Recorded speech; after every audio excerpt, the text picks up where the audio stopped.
caminhando aí para me formar no fim do ano. Tô desesperada, confesso. Me sinto um pouco perdido por não ter conseguido nenhuma vaga. Quem vem com a pele preta tem que ser estratégico desde moleque.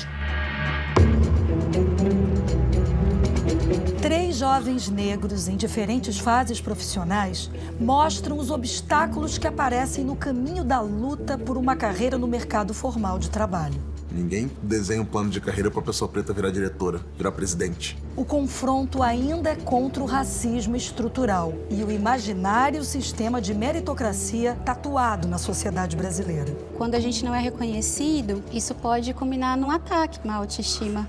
56% da população brasileira é negra. O maior índice de desemprego entre negros e pardos é na faixa de 18 a 24 anos. A escola sempre foi um espaço de exclusão da população negra. Como começar uma carreira em um país que nega a existência do racismo e que prefere profissionais brancos? Na raça.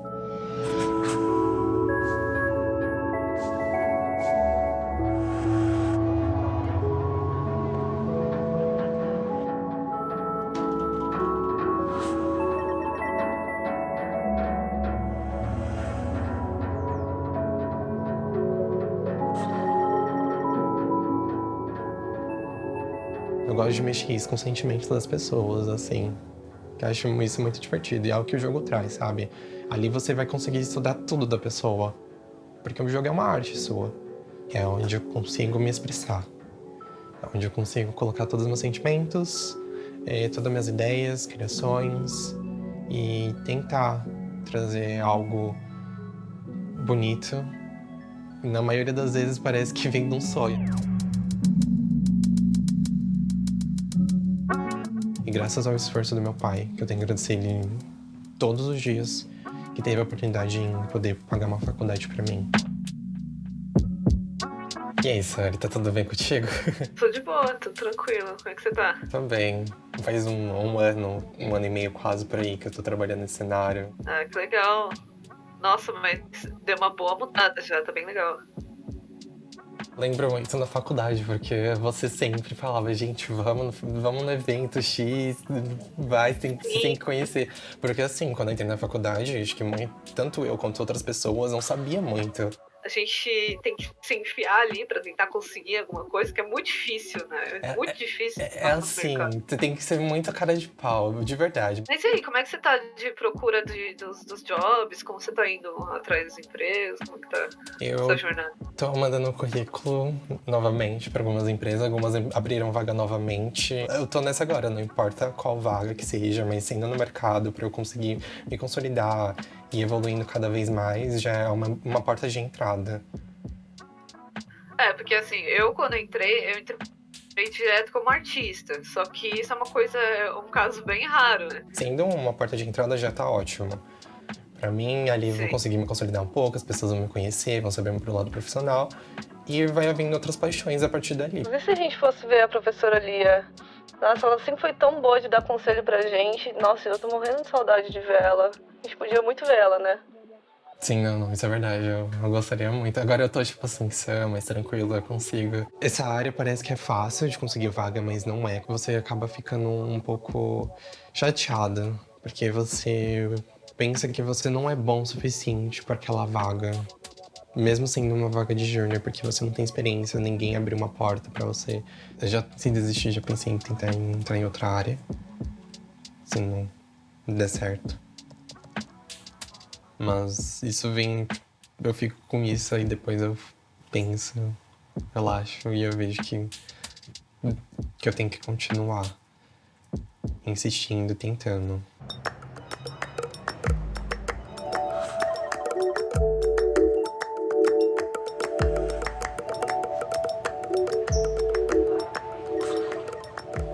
Bom dia, Mary, tudo bom? Olá, bom dia, Dr. Lucas. Esse é o catatal. Bonitão. Tá sabendo como que a gente vai fazer? Tá? Esse bonitão, ele ficou obstruído, tá? Assim que chegou, ele vai vir fazer o retorno pra gente fazer os exames de rotina dele pra ver se tá tudo bem com a bexiguinha dele. Com 9 anos, a minha família mudou para uma pequena chácara e foi onde eu tive mais contato com os animais, com bois, com os porquinhos lá na fazenda. Eu nunca tinha imaginado fazer medicina veterinária, porque para mim era algo muito distante. Sempre eu pensava que não, é coisa só para quem tem muito dinheiro, que não vai rolar para mim. Mas com o passar do tempo eu fui estudando, eu fiz o Enem, consegui uma bolsa ProUni. Foi aí que meu pai sempre me ajudou também, que ele teve condições de poder arcar, porque se fosse o valor completo, a gente não teria condições e não seria possível realizar esse sonho. E o que você achou de estar aqui com a gente nesse mês? Foi muito incrível, toda a experiência. Quando eu entrei na faculdade, eu tava procurando muito essa questão dessa identificação, sabe? Umas coisas que a gente vai vivendo que só a gente sabe. E aí, quando você chegou, a primeira coisa que eu queria mostrar pra você era essa realidade, sabe? Nua e crua da veterinária. Às vezes vão achar que a gente nem é veterinário. E aí a gente vai ter que engolir seco. Dar uma quebrada assim no clima e seguir mostrando que a gente é foda, sabe? Que a gente estuda pra caramba pra estar aqui. Você já teve essa experiência pessoalmente? Pior que eu já tive, você acredita? Eles pediram pra ver a minha carteirinha de registro, porque duvidaram que eu era o profissional. Você tem cara de tosador. Não acredito. Acredita, menina? Aí eu tive que mostrar a carteirinha, mas eu também pedi pra pessoa procurar outro vet. Sabe? Eu me senti desrespeitado. E a gente não é obrigado a aturar isso, né? Você passou por alguma situação assim também, em algum momento? Agora começando? Então, por comentários, tipo, relacionados ao meu cabelo, que aí me deixaram bem chateada, sabe? Sim. Tipo, com pessoas falaram, como vai caber uma touca nesse seu cabelo? Porque é necessário, né, num centro cirúrgico.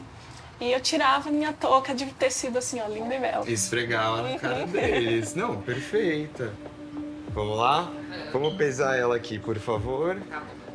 Aqui, por exemplo, é totalmente diferente de Araraquara. No metrô, tanta gente, tudo muito grande. Eu fiquei muito assustada. Eu fiquei com um pouco de receio. Falei assim, não, eu tenho que ir, mesmo com muito medo. Eu tenho que ir enfrentar.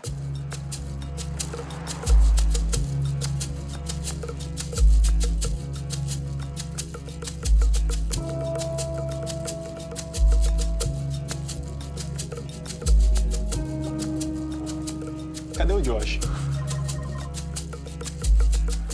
O Josh tá louco. Aí me perde todo um momento de discussão. Aí quando chega perdido. Eu nasci e cresci em Piracicaba até o falecimento do meu pai. Depois fui fazer faculdade, sempre gostei, sempre fui muito comunicativo. Eu entrei na publicidade com a ideia de ser um diretor de arte. Daí falei, não, se for para usar a comunicação ao meu favor, vou ir para publicidade, que é uma área que eu posso fazer dinheiro mais rápido e ajudar dentro de casa. Porque eu não tenho como me sustentar e eu tenho que ajudar a sustentar a galera lá dentro também. Daí apareceu um anúncio de uma agência falando, olha, a gente precisa de um estagiário de planejamento. E eu olhei o salário, eu falei, ótimo, vai ser excelente. Eu não quero mais ser diretor de criação. Eu vou ser planejamento, porque foi a primeira vaga que apareceu, todo mundo na sala queria ser criação. Eu falei, mano, não vai ter ninguém para planejamento, então vou ser planejamento. Quem vem com a pele preta tem que ser estratégico desde moleque. Acho que é muito importante a gente começar pontuando o que é um Brasil com Z e o que é um Brasil com S. Eu, pessoa preta, ligando a TV para assistir, eu sei que eu vou ver meu corpo sendo representado de forma brutal, caído num jornal, todo ensanguentado, e uma mãe negra chorando pelo filho, e que quando entrar o comercial, o meu corpo ou ele vai estar sendo hipersexualizado, ou ele vai estar no comercial do governo sobre como a periferia cresceu e deu bons frutos. Não existe um espaço de ascensão para um corpo negro. O único lugar que um negro é bem visto é perifericamente, onde ele é historicamente limitado ali, restrito. Não, fica aí, não. Campanha de espumante, campanha de perfume, apareceu um corpo negro brilhando num salão com ganhadores de Oscar. Pelo amor de Deus, talvez 2, aí você já tá querendo demais, né, meu amiguinho? Eu acho que quanto mais a gente provoca, mais a gente engaja. Mesmo pessoas negras sendo 56% da população brasileira, apenas 27% de mulheres e 20% de homens são protagonistas na publicidade na TV.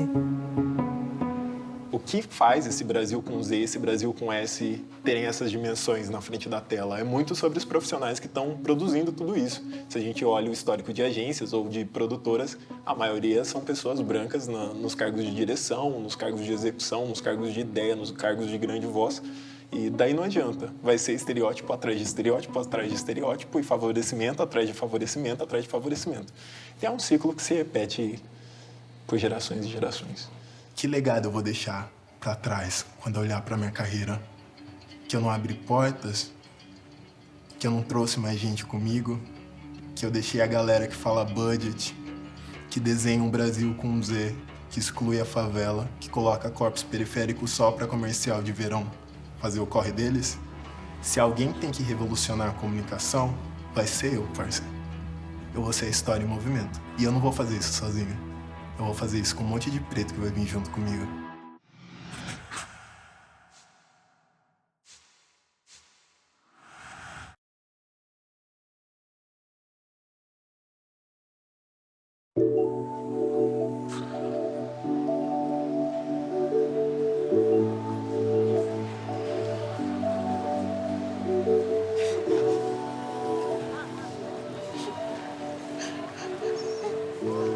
Saudade, filha.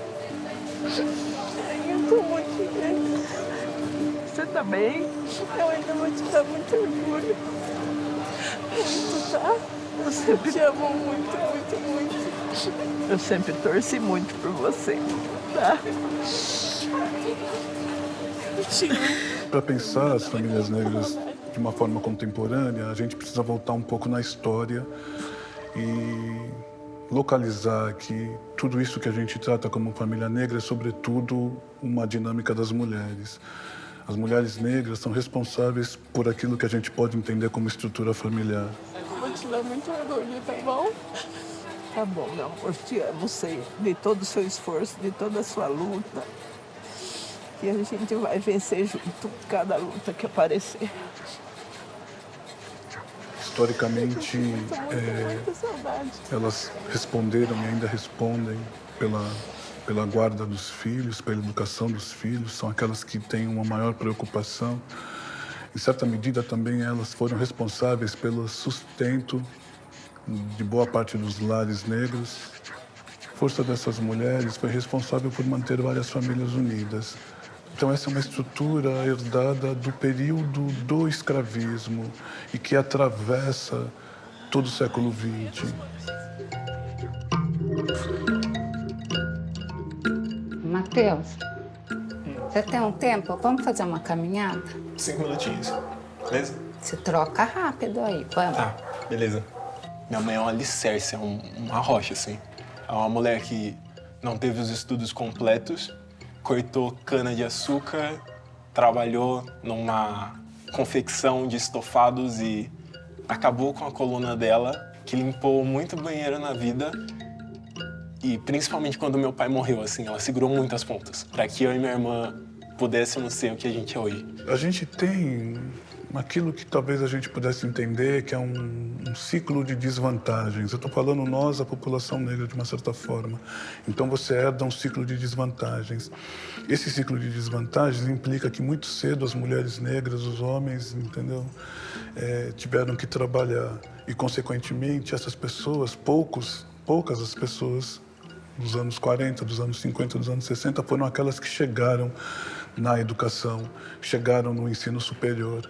Qual é a consequência disso?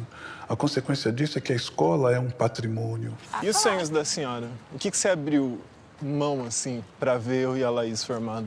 Ai, abri mão de muita coisa, mas não me arrependo. Abriria de novo.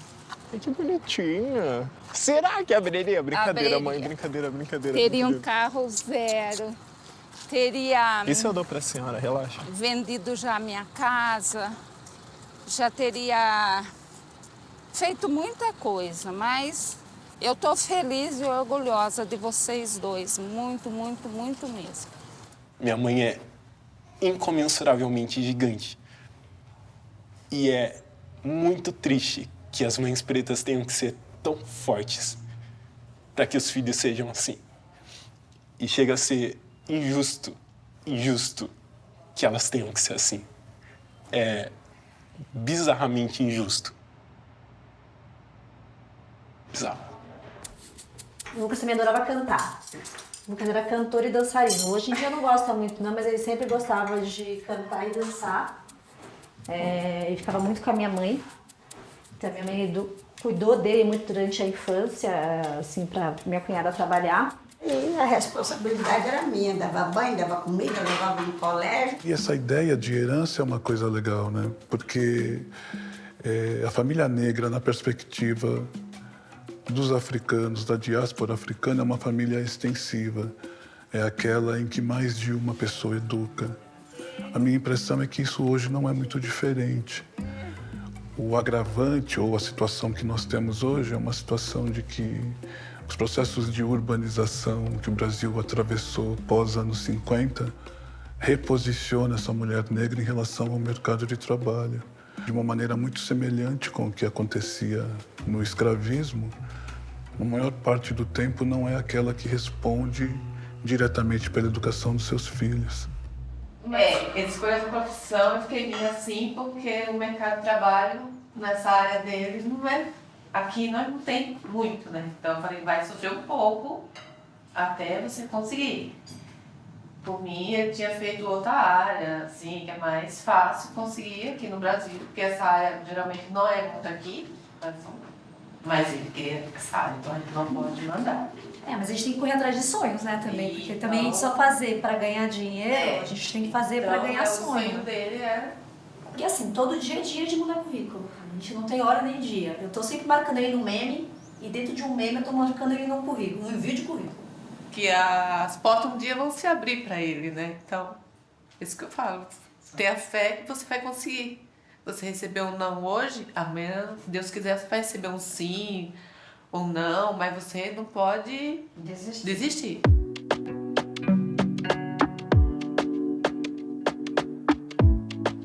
O atendimento daqui é bom. Calma. Então, acho que é tão bom não ver até agora. Já se vai fazer 5 anos que você chegou lá. Que o seu irmão foi te levar. Sim, eu lembro. Você se agarrava nele e não queria voltar. E eu agradeço muito a você, que desde o início, né, sempre foi a primeira a romper barreiras e ir para Araraquara e passar por tudo que você passou. A gente tem que ter coragem, né, de tomar decisões na hora certa. Nada apaga esse momento que a gente está tendo agora. Sim. As lágrimas que já correram agora são de alegria. Esse tempo foi bem complicado, com altos e baixos. Lembra aquela vez que você falou, mãe, o que eu vou comer de mistura hoje? Falei, filha, só tem pipoca. Você falou, faz então, mãe. Eu vou comer arroz, feijão e pipoca. Mas amém. Você tá lutando, tá fazendo. Sim. Aí agora, hoje em dia, a gente lembra e ri. Você sabe fazer aquele coraçãozinho assim, também? Sim. Sim? Aí, só que tem que ele ficar assim, mais curvadinho. Assim? É assim que fala? Que bonitinho.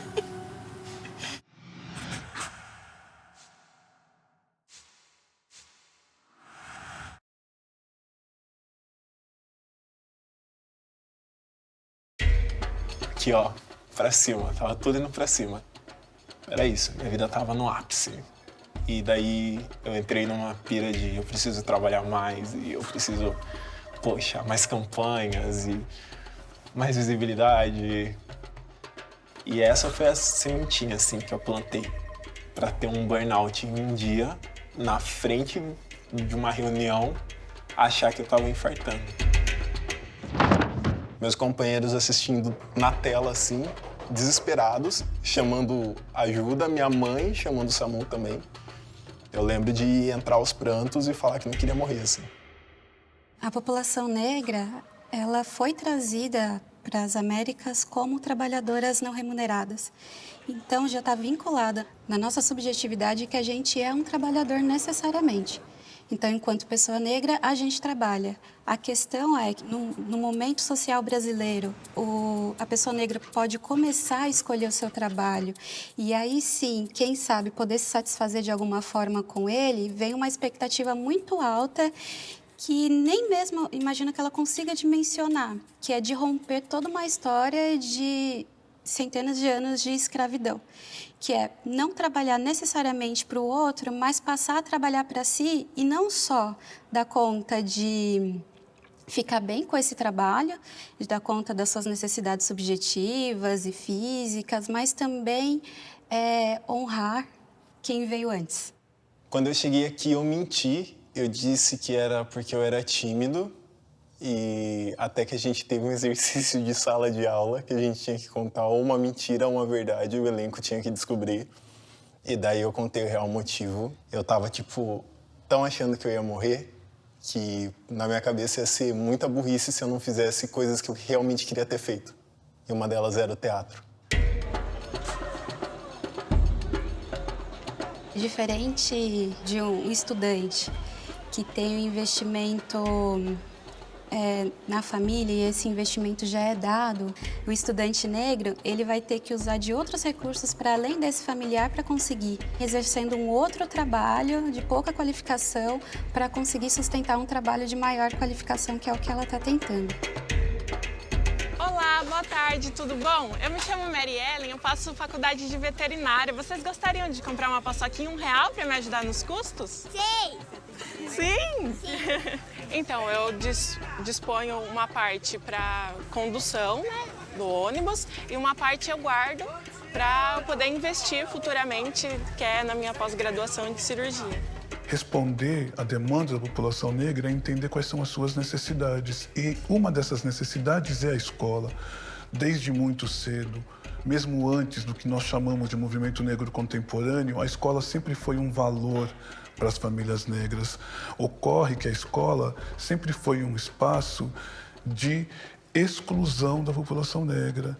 Sempre foi um espaço de pouco acolhimento. Olá, boa tarde, licença. Gostaria de comprar uma paçoquinha para me ajudar na faculdade? R$1? Muito obrigada, viu? Boa tarde. Tem a ver com essa estrutura hierárquica, sobretudo racista. Ela é classista? Sim, ela é classista, mas ela é, sobretudo, racista. O Brasil se funda, o Brasil se organiza, o Brasil se estrutura, sobretudo, através da ideia de raça.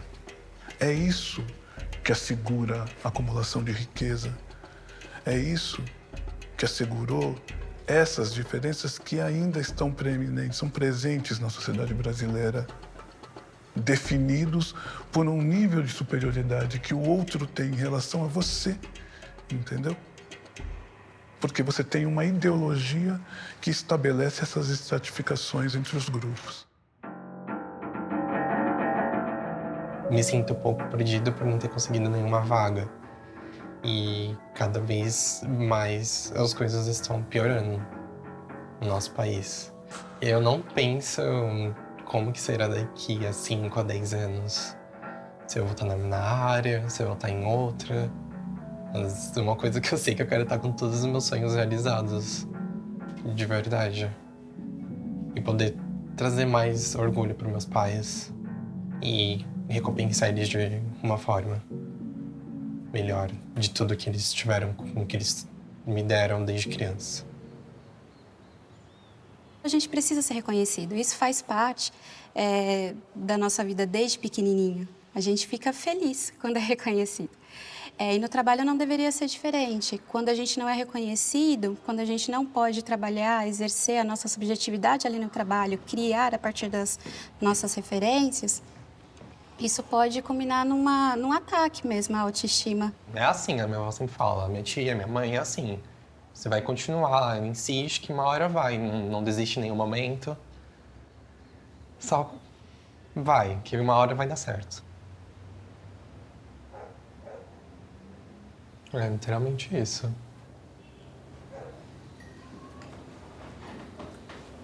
Talvez uma das maiores perversidades do racismo seja, entre outras coisas, convencer o sujeito, a pessoa racializada, de que ela está sempre fora do lugar que ela deveria estar. Sobretudo quando este é um lugar de prestígio. No Brasil, jovens negros têm 45% mais riscos de desenvolver depressão do que jovens brancos. Entre raça e classe, existe uma dimensão de prestígio, que é de status, e que as instituições responsáveis fazem com que as pessoas aspirem este status de prestígio, sejam convencidas de que elas não estão habilitadas para exercer essas funções quando elas conseguem exercer essas funções.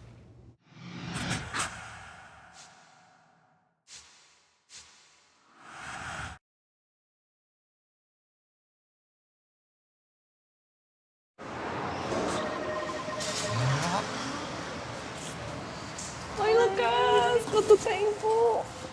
Tudo bom? Tudo ótimo. Como é que você tá? Tá bem, você? Eu tô ótima. Finalmente a gente tá se encontrando Nossa, depois de tanto sim, tempo. depois de tanto tempo. E aí, como tá as coisas? Tudo certo?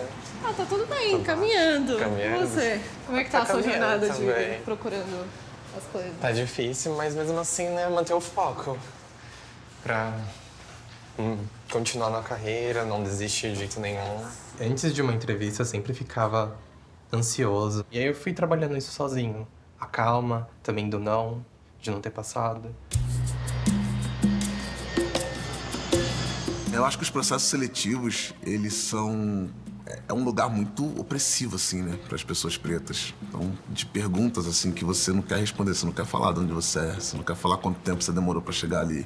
Onde você estudou. Até onde a gente estuda, cara, batalha muito para fazer a universidade. Até onde a gente estuda vira um problema. Dependendo do lugar que você tá, das pessoas que você tá. Pessoas de 3, 4 pessoas brancas que você vê que não são do mesmo grupo que você vive. Comecei a me inscrever nos processos trainee e aí nessas plataformas de seleção, de atração de candidatos, e fui fazendo. E em algumas plataformas eu passava e ia para as fases finais e outra eu não passava nem na primeira etapa.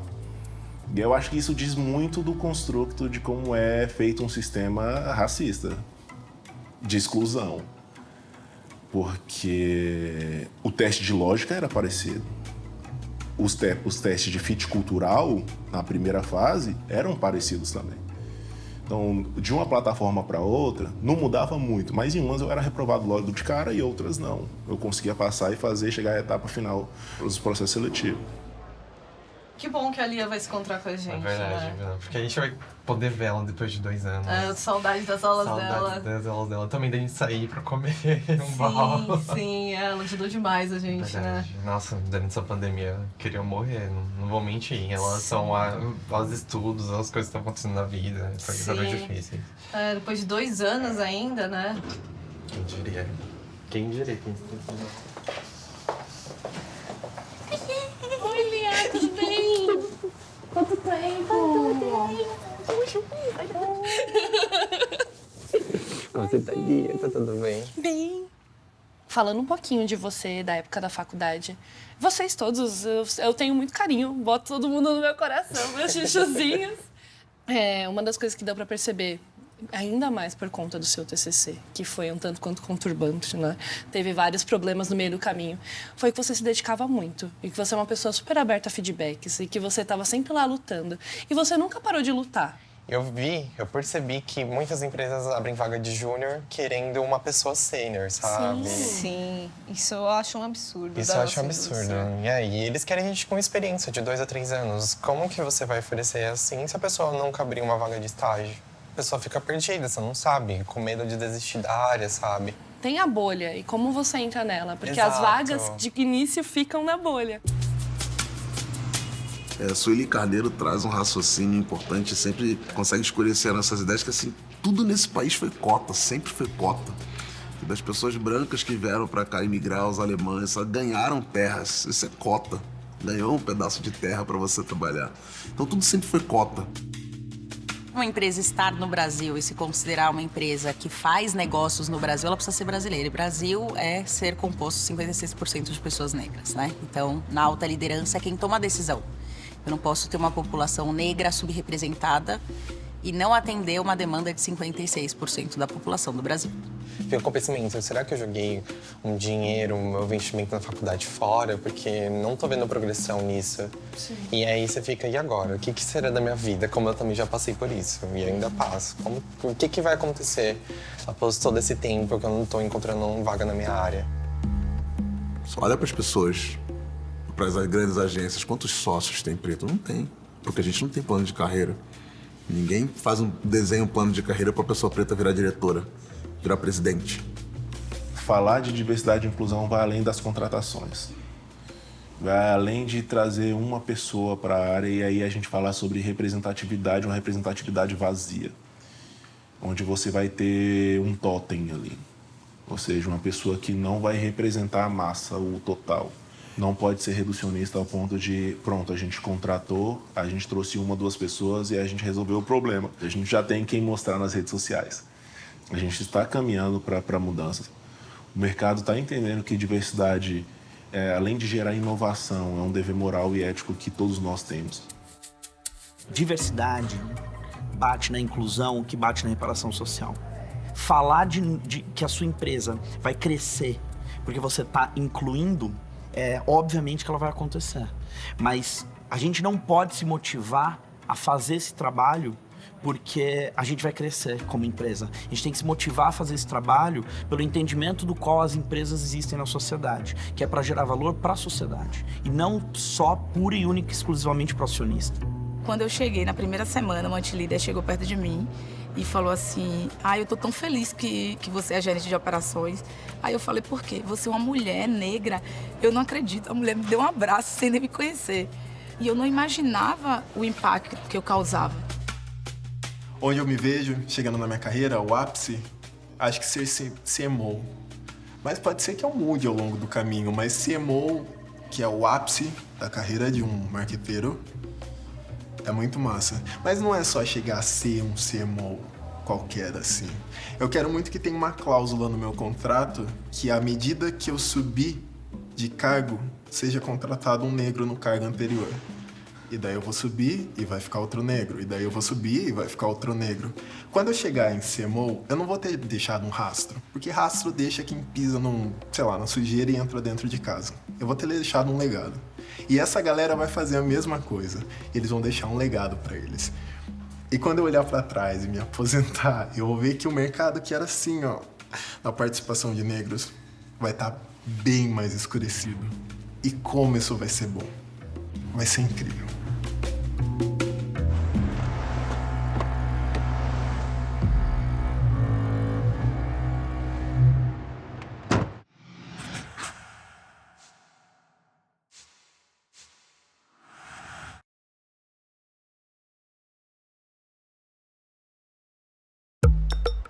O Afrovet é uma rede de médicos veterinários e estudantes pretos que buscam essa maior representatividade. E aí, Mari, tudo bem? O que a gente está fazendo hoje vai servir de exemplo para as próximas gerações.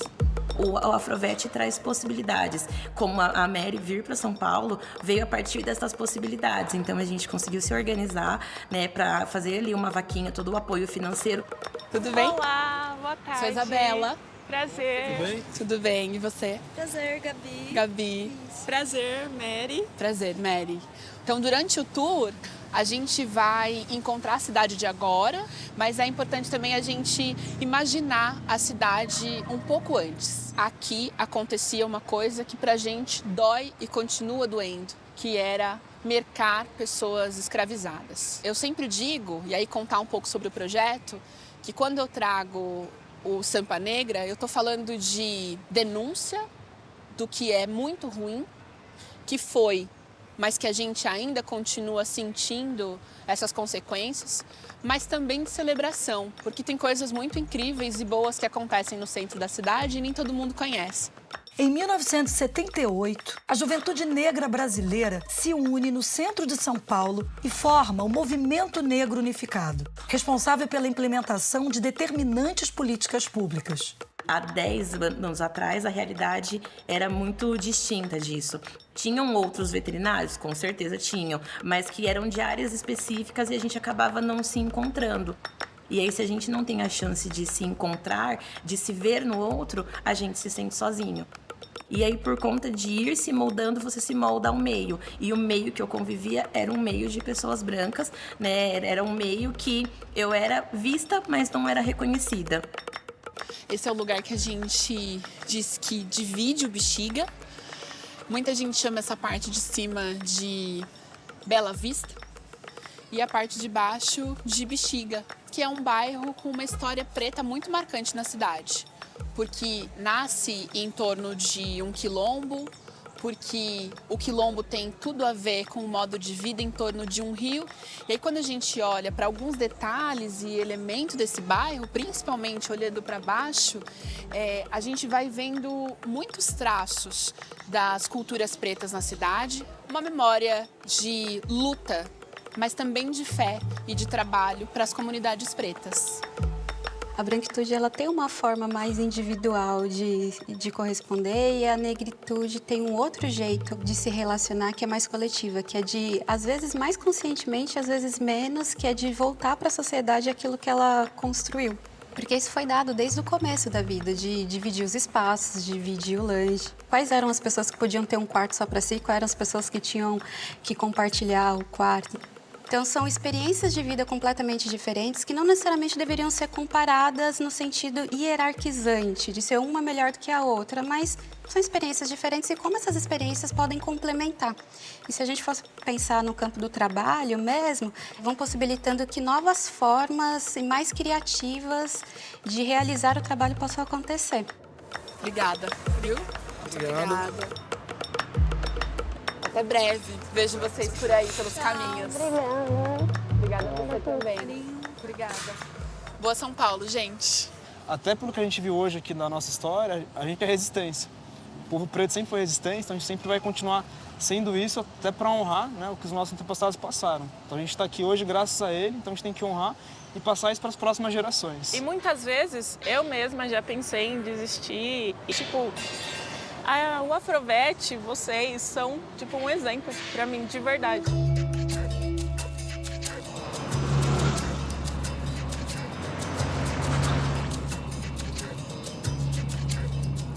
Tô chegando. Espera, o Uber tá chegando. 2 minutinhos. São de São Paulo, né, família? Eu lembro muito bem, foram 2 mulheres negras e elas falaram, vamos criar um coletivo, vamos entender nossas dores, mas principalmente vamos nos abraçar e fazer a gente crescer e crescer aqui dentro. E a gente não vai redigir um documento em pedra para que o coletivo é isso. Eu lembro muito bem da lógica de o coletivo vai ser o que ele precisar ser no momento vigente que ele está. Tudo bem, Gui? Tá lembrando de quando a gente se conheceu, quando eu entrei, inclusive nem para trabalhar diretamente com isso, já tinha os grupos e aí me indicaram você, falou assim, não, você tem que conversar com o Matheus. E, gente, quem é essa personalidade, assim? Saúde, gente! Isso é água, tá, mãe? Para a gente mostrar a nossa vulnerabilidade, a gente tem que confiar que o ambiente vai sustentar e vai acolher. Se a gente está ali numa luta o tempo todo para tentar permanecer, como que a gente vai mostrar vulnerabilidade quando, na verdade, a gente sabe, conscientemente ou não, que a gente está num campo de batalha? Eu tenho que contar quem eu sou, de todas as minhas vivências, com orgulho. Porque se eu tô aqui hoje, é tudo que eu vivi lá atrás. Foi as minhas dificuldades, foi as dificuldades que meus pais passaram. E para chegar aqui não foi um caminho fácil. Eu faço terapia semanalmente e uma coisa que para mim tem me ajudado bastante é estar com pessoas negras. Eu comecei a ter amizades com pessoas negras. Tem um grupo de mulheres negras que saem... A gente tem um grupo chamado Rolê de Pretas, que a gente marca diversos rolês para sair juntas.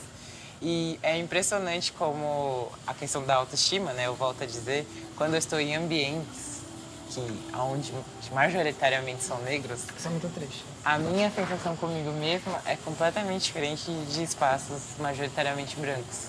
Então, como isso está ligado à minha saúde mental, eu me preservo indo em lugares onde eu me sinto bem. Parece que a gente sempre esconde uma parte da gente. A gente sempre deixa uma parte da gente fora. Quando eu entrei na publicidade, eu não contava que era da favela, né? Escondia, você não fala de onde você vem. Então, quando uma pessoa tem um outro capital cultural, e começa a acessar determinados lugares, ela chega nesses lugares com parte do seu capital cultural, que muitas vezes, entendeu, é rotulado, é estratificado. Então, se a pessoa gosta de samba, samba não serve. Se a pessoa gosta de funk, funk não serve. Se a pessoa gosta de roupa colorida, ele tem que ser sóbrio. Isso, de uma certa medida, é opressor em relação a toda uma história cultural. Porque os valores da sociedade são hegemônicos. Que o jovem negro, ele faz vários malabarismos. Às vezes a gente abre mão até dos nossos gostos de corpo, de questão de corpo, gente. Pelo amor de Deus, de fazer um risquinho na sobrancelha ou um risco no cabelo, porque, poxa, eu vou ficar com cara de quebrada dentro de um ambiente que é mó elitizado. A gente abre mão de muita coisa. E aí eu passei por vários momentos, assim. Ano passado, acho que o momento mais forte foi estar ganhando relativamente bem e sentir que eu estava com aquela pressão de que eu estava negando as minhas origens. Porque eu estava com um poder de consumo maior, um poder de acesso maior. E isso muda um pouco as nossas rotinas e a gente começa a se questionar. A gente se coloca naquele papel, tipo, precisamos... Se culpa, né? Se culpa como pelo se que você fosse está errado conquistando. a gente ter acesso. É um pódio solitário. Ele vem com culpa e é bizarro isso. Ano passado eu sofri muito, assim. Foi muita conversa de terapia, assim, pra eu entender que aquilo não era o local. Você tá emocionado, tá bonito falando. Tipo, não é porque eu nasci naquele lugar que eu preciso estar nele pra sempre, sabe? Não. Acho que muito do que o Gui trouxe na história dele de querer retribuir de alguma forma pra sociedade o que de fato me fez chegar até aqui é algo que me move. E hoje em dia eu tenho, sim, um sonho grande, eu sei onde eu quero chegar, eu quero ser ministra da Educação. Mentira! A melhor de todas que esse Brasil já teve. Respeita. Sim, eu quero ser. E aí vamos estudar pra isso, vamos correr atrás desse objetivo. Nossa! Minha ministra. Encantada, não sabia dessa. Eu também não.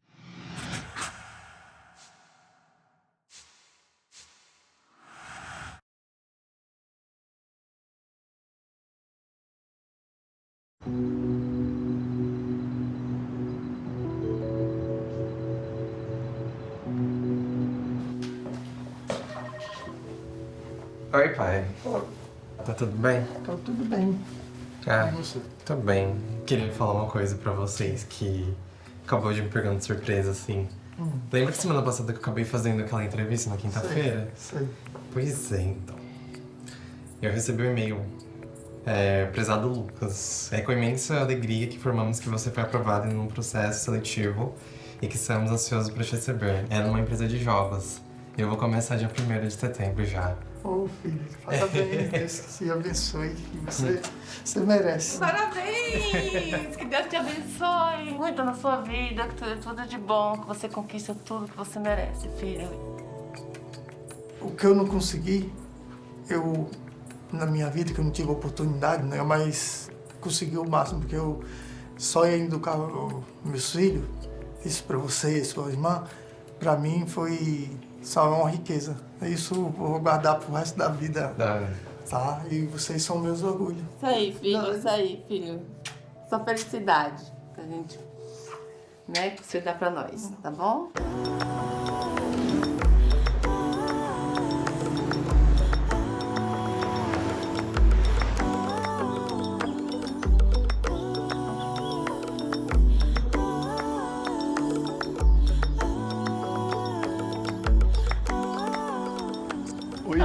Tudo bem? Peraí, deixa eu levantar.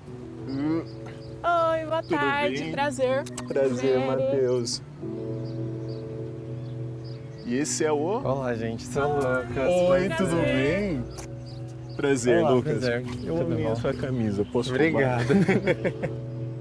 Então, eu faço veterinária, tô no último ano do curso já. Tô caminhando aí pra me formar no fim do ano. E eu tô bem ansiosa, tipo, pra me tornar uma veterinária mesmo. Eu tô desesperada, confesso, bastante. Eu sei,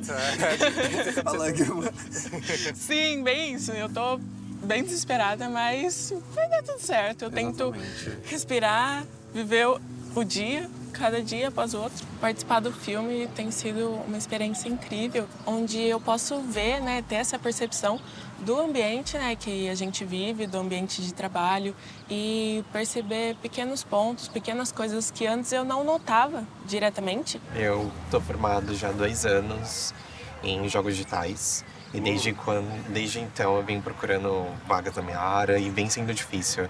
Foi que semana passada tive uma notícia muito boa que eu acabei conseguindo uma vaga. Finalmente, na minha área. Aplausos, aplausos, muitos aplausos. Finalmente, e eu vou começar agora. E aí eu tô assim, emocionado porque 2 anos de espera, assim. Que eu acho que o que mudou mais foi em relação a mim mesmo. Acreditar em mim mesmo e não deixar algo ruim, tipo, me acabar. Gente, eu sou ator, brincadeira. Eu trabalho com marketing, eu me formei ano passado. Em qual ciclo eu tô hoje na minha vida profissional? Eu acho que eu tô naquele momento de ou vai dar muito certo, ou vai dar muito errado. É que na minha cabeça, todo jovem negro no mercado, ele é meio Ícaro, assim. Ele tá sempre voando muito perto do sol. E sempre quando a gente chega muito perto do sol com asa de cera, ela pode derreter. E daí você cai. Falando em rede de apoio, eu tô lá há 2 anos e eu fui um dos fundadores do coletivo de lá. É muito bom ter eles por perto, assim, tem gente por perto, tanto que eles estavam na minha apresentação de TCC. Já que a gente está falando sobre coletivo também, eu também sou uma das fundadoras de um coletivo de medicina veterinária e é Sério? incrível. Chama Afrovet. Só isso. Afrovet, maravilhoso. Isso. E nós temos veterinários, estudantes de todo o país. É realmente, que nem você disse, essa união, sabe? Se for para aceitar fazer um documentário para falar de verdades, para falar de trajetória, para falar de luta, para falar da revolução da comunicação, que enquadrem o meu rosto, o rosto de vocês, pra gente ser inspiração pros outros. Exato. E é sobre isso, mano. Pra você e pra você também, muita coragem de ser vocês mesmos dentro dos espaços que vocês estão. Porque vocês nunca vão estar sozinhos. Mesmo que ali você seja a única pessoa preta, tem outra pessoa preta lá fora olhando e eles vão estar, tipo, mano, que da hora, um dia eu vou estar lá junto, sabe? E muito legal que vocês falaram que vocês têm coletivo. E eu achei, tipo assim, o máximo. E eu fiquei com vontade, não vou mentir. Porque eu fiquei com vontade em criar um coletivo, assim, como você já disse. Mostrar a nossa cara, ter coragem mesmo. Porque é a nossa voz que vai mudar. É a nossa luta. E a gente não pode baixar a cabeça de forma alguma. Gostaria de agradecer a vocês, tipo, por toda essa troca. E é muito importante pra mim que eu tô nessa fase final, pra eu ter esse gás mesmo. Falar assim, não, eu consigo. É um puxando o outro, um seguindo o outro. E podemos estar alcançando lugares cada vez mais altos. Lugares de potência, porque nós somos potência. E nós vamos deixar o nosso legado para as próximas gerações.